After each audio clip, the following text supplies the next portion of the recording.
My landlord tried to illegally evict me so he could turn my home into a luxury condo. I used the Retaliatory Eviction Statute to bankrupt him and buy the building for pennies on the dollar.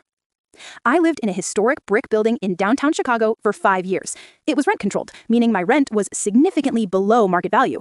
My landlord, a developer named Mr. Pierce, hated me for it. He wanted to empty the building, renovate it, and sell the units as luxury condos for millions. First, Pierce tried cash for keys. He offered me $5,000 to leave voluntarily. I refused. I knew my rights, and I knew the lease was valid for another year. When money didn't work, Pierce turned to harassment. He stopped fixing the heat in the middle of winter. He ignored the black mold growing in the bathroom. He accidentally cut the power to my unit while doing construction upstairs. He was trying to force a constructive eviction, making the conditions so unbearable that I would leave on my own. I didn't leave. Instead, I documented everything. I bought a thermometer to record the freezing temperatures. I took photos of the mold.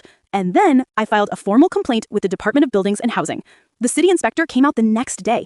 He cited Pierce for 15 separate code violations and ordered him to fix the heat immediately. 3 days later, I found an eviction notice taped to my door.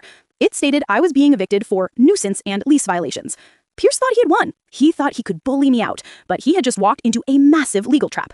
In my state and many others, if a landlord attempts to evict a tenant within 6 months of that tenant filing a legitimate housing complaint, it is automatically presumed to be a retaliatory eviction. I hired a fierce tenant rights lawyer. We didn't just defend the eviction, we countersued. We sued for retaliatory eviction, breach of the implied warranty of habitability, and harassment. During the discovery phase, we got access to Pierce's emails. We found the smoking gun. An email to his investors read, "Don't worry about the tenant in 4B. I'll freeze him out, then hit him with a bogus eviction notice after he complains. He'll be gone by Christmas." That email proved malicious intent. We took it to court. The jury was disgusted. They didn't just award me damages for the cold and the mold. They awarded punitive damages to punish Pierce for his arrogance. The judgment against Pierce was for $450,000. Pierce didn't have the cash. He was leveraged to the hilt on construction loans. He couldn't pay the judgment, so the court ordered a sheriff's sale of his assets to satisfy the debt. The primary asset? The building itself. Because the building was now distressed, tied up in litigation, and had existing code violations, no other developers wanted to touch it.